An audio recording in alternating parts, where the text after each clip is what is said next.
Basically, I didn't know what a think tank was when I first graduated, but I knew I wanted to work in politics.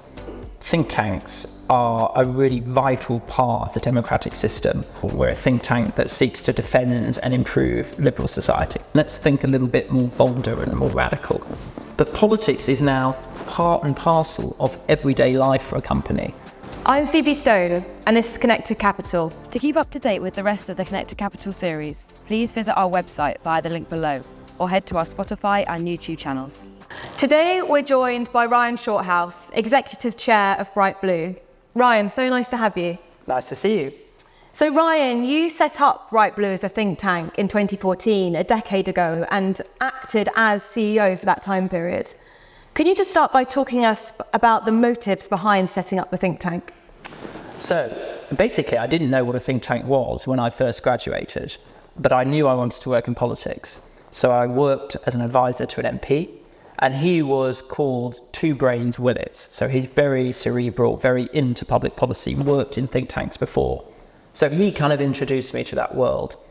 And then in 2010, I worked at a think tank for 3 or 4 years. And it was a very small think tank. So you kind of get your hands dirty in everything in a think tank world. So how you raise money, how you write reports, how you get into the media. So for me, that was a kind of apprenticeship, a mini apprenticeship in what it's like to run a think tank. But I suppose I spotted a gap in the ideas market because at the time there was a coalition between the Liberal Democrats and the Conservatives. And I wanted there to be a think tank which represented that intersection between liberal ideas and conservative ideas. And that's where Bright Blue was born. We're a think tank that seeks to defend and improve liberal society. This idea around policy, and particularly in my sphere, sustainable investing, comes up a huge amount in our conversations with clients. We look to allocate capital to companies that are solving some of the biggest challenges that we face as a world, whether it's climate change or health inequality, education inequality, etc. And quite naturally, there needs to be policy support behind these changes for businesses to flourish. Can you just talk about that idea and the role of policy from your perspective, having been involved in this space for some time? Yeah, I mean, I think think tanks are a really vital part of the democratic system. And actually, if you do the kind of taxi driver test, so you're sat at the back of the taxi and they say, what do you do? And you say, oh, work for a think tank. And they're like, well, what's that? You know, does it get loads of government funding? And you say, actually, no, we're independent of government. We don't receive any government funding. It all comes from commercial and philanthropic sources. But our role really is to vet, explain, create, change government policy. And look, loads of different advocacy organisations, companies are seeking to change the political system, to change policy, to improve stuff. But what think tanks do is say, here are a clear set of principles which are not necessarily driven by our membership or by our corporate needs, but clear philosophical principles, and we're going to apply these to try and come up with new future policy ideas. So we're right at the start of the whole policy development process. We are looking around the world, looking at research, creating new ideas to change the system.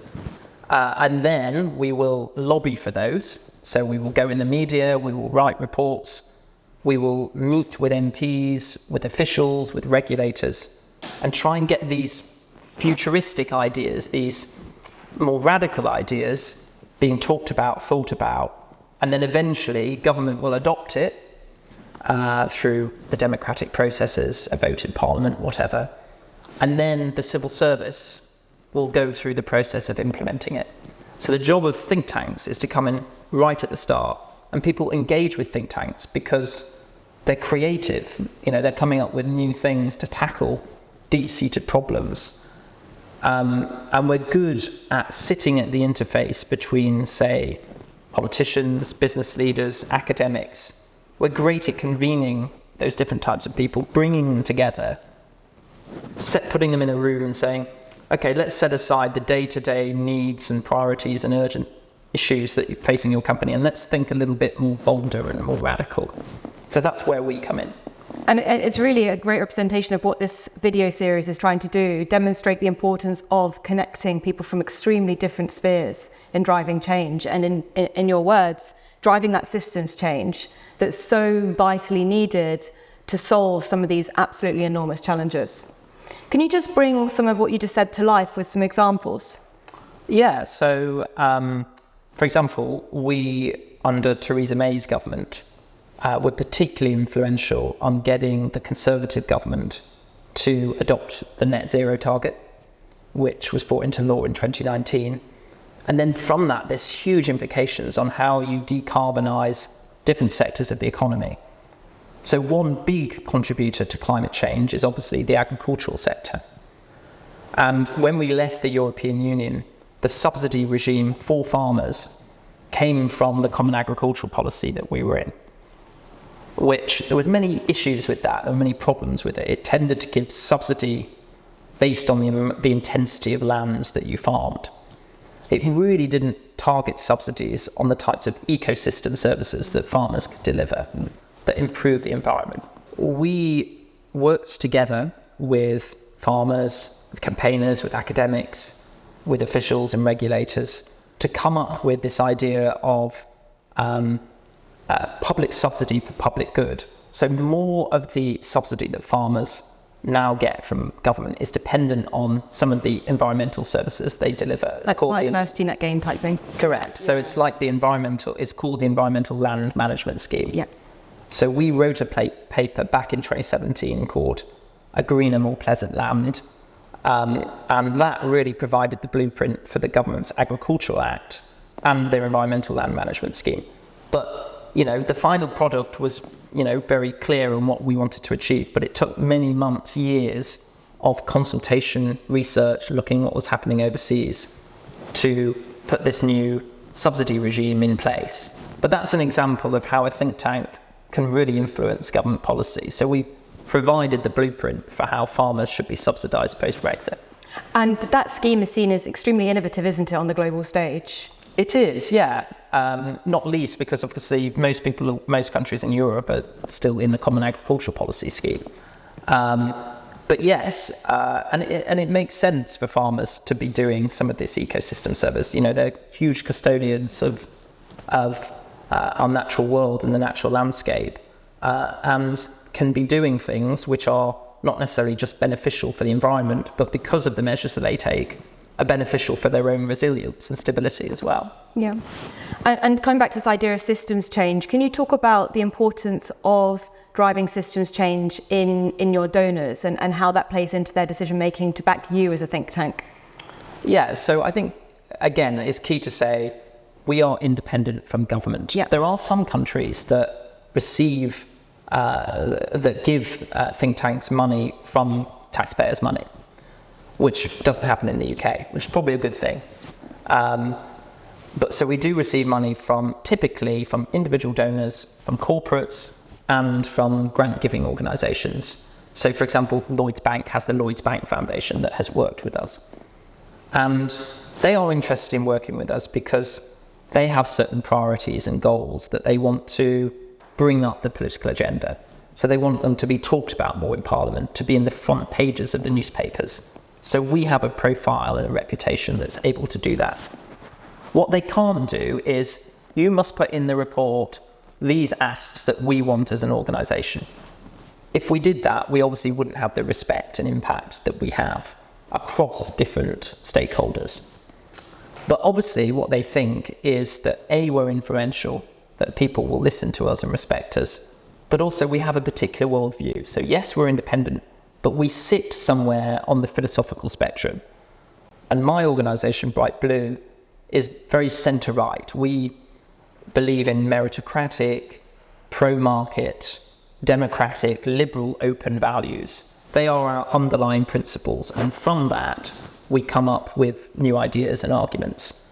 So donors will think, yes, they're influential, and I broadly agree with their worldview and want their worldview to be realised more in terms of policies. So that's their reasoning behind it, that we're able to bring up the issues that they care about to the fore, and that the underlying principles that we have, they broadly agree will make the most impact. And they have a philosophical desire to tackle some issues like climate change, like inequality of access to healthcare and education, because we do need that kind of systems change approach to making those changes. But there's another angle to much of this around competitiveness and making sure that the businesses that are operating in the UK have the support from policy that enable them not to be left behind when there's other countries giving certain sectors, and the idea around a green transition is a good example of that. Can you just talk about how that plays into the conversations or the thoughts of the work? Yeah, I mean, that's a really good point, because public policy obviously has a huge impact on the competitiveness and commerciality of organisations. And, you know, regulation and subsidy can make and break companies. So, of course, you know, companies invest in PR or government relation firms, have their own head of government affairs or head of corporate affairs. And, you know, I think of Multiverse, for example, the company that Tony Blair's son set up, Ewan Blair.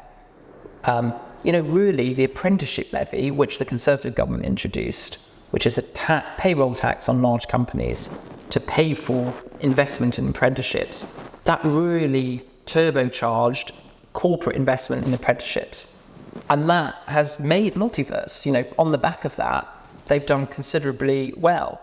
So, you know, it's not only the amount of tax that you pay, the regulation, it's also thinking, what are the new opportunities? What are politicians, public policy makers thinking about? Because in 5-10 years' time, this could be a space for an entrepreneur or innovator to get into.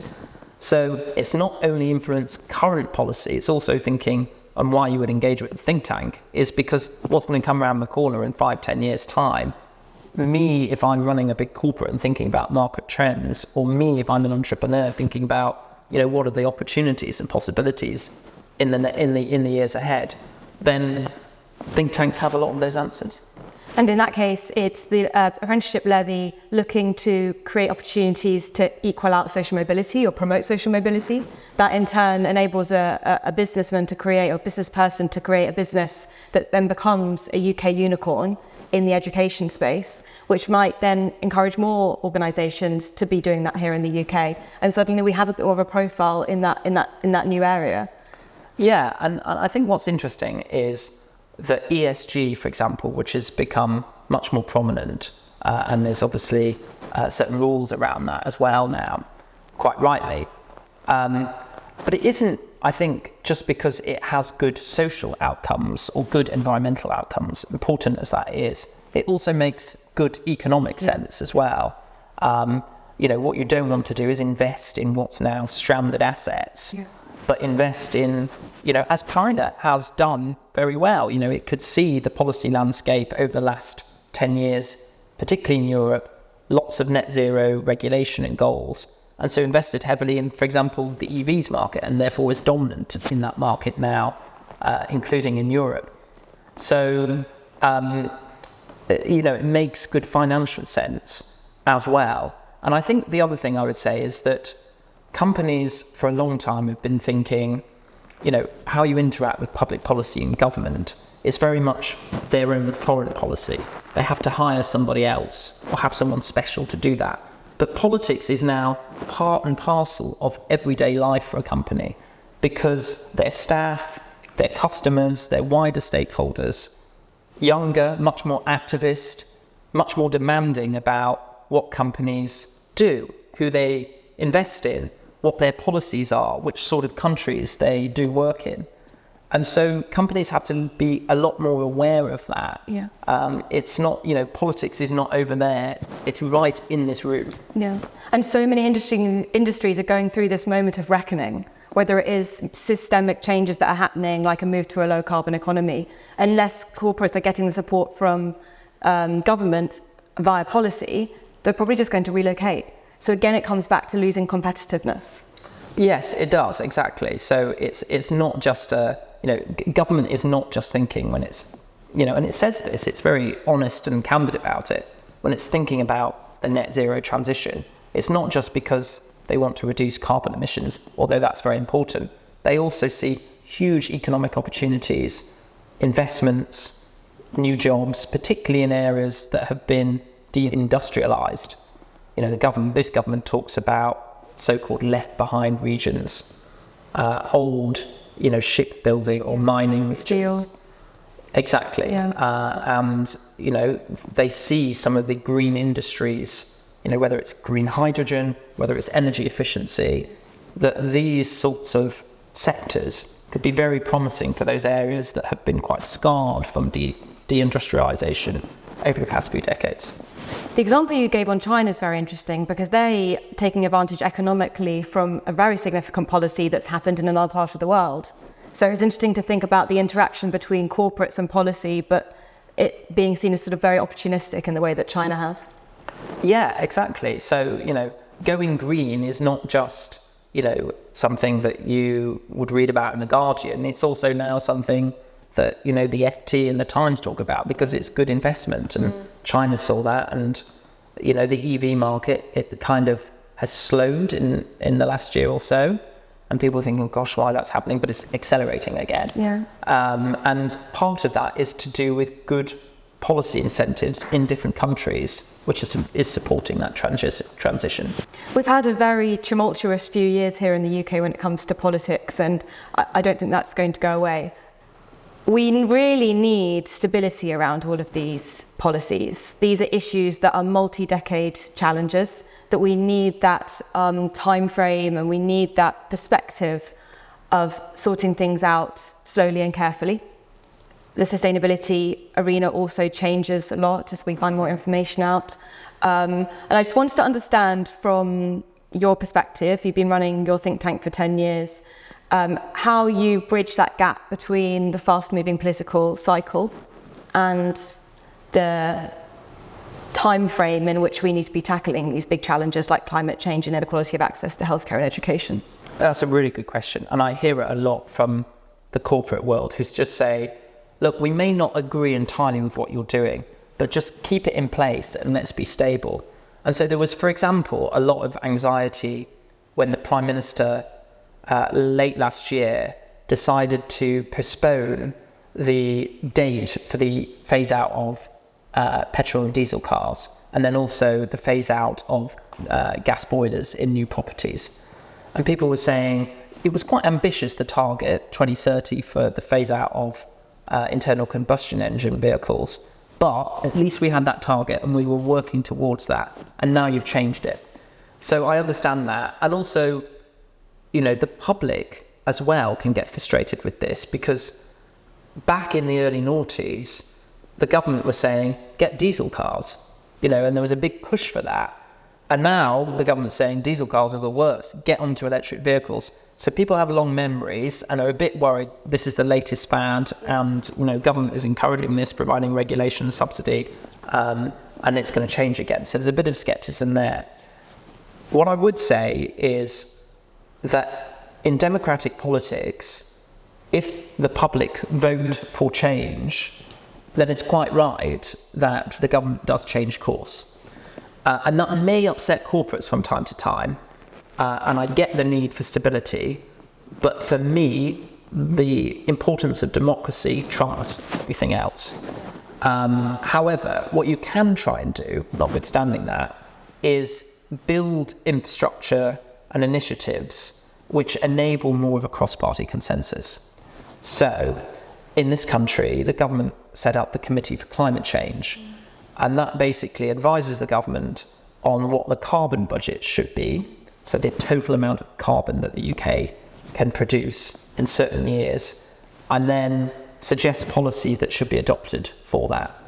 And that is an example of basically allowing an expert body to take the lead, to government to listen, and then to vote for it. But that's, making expertise lead on that issue, and that's a good example, setting up non-departmental public bodies like that, which can get the expert advice, and then also trying to build cross-party consensus. Yeah. So, and when I say that, it's not just Labour and Conservative working together on some issues, as they have done on climate change a bit, and they've done on pensions, and actually pensions policy, auto enrolment, has been quite successful in boosting the number of savings figures. And it's also about cross-sectoral, so unions and businesses, investors and entrepreneurs. How can we bring those people together to say, look, this is what we want, this is what we're campaigning for, and bring those coalitions together to support particular initiatives? That's how I think you get the longevity. So we can't remove democratic politics and the fact that that leads to change from the process. We don't want to live in an undemocratic world, but we can try and get more stability through some of the things I've talked about. This has been such an interesting conversation, Ryan. I think really representative, as I said earlier, of how connecting these different spheres can really drive that long-term change. I think the cross-party collaboration is an amazing example of that. The final question we ask, and we ask everyone that comes on this series, in the spirit of connection, could you recommend someone that you think would be good to have this conversation, to maybe take our conversation further in one direction, or someone you think is particularly inspirational in this idea of connection and alignment of different spheres around sustainability?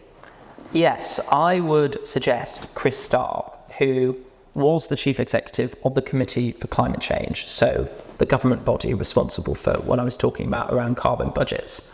And he's just stepped down as CEO. He is now working for what's called the Carbon Trust, but he's free of some of the constraints that were around him as a public servant. But his knowledge and his work with government officials, regulators, but also big companies, investors, entrepreneurs, will be much better than mine. Come on. So he is definitely a person to talk to, and I can connect you if you want that. That'd be great. Thank you so much, Ryan. Thank you for having me.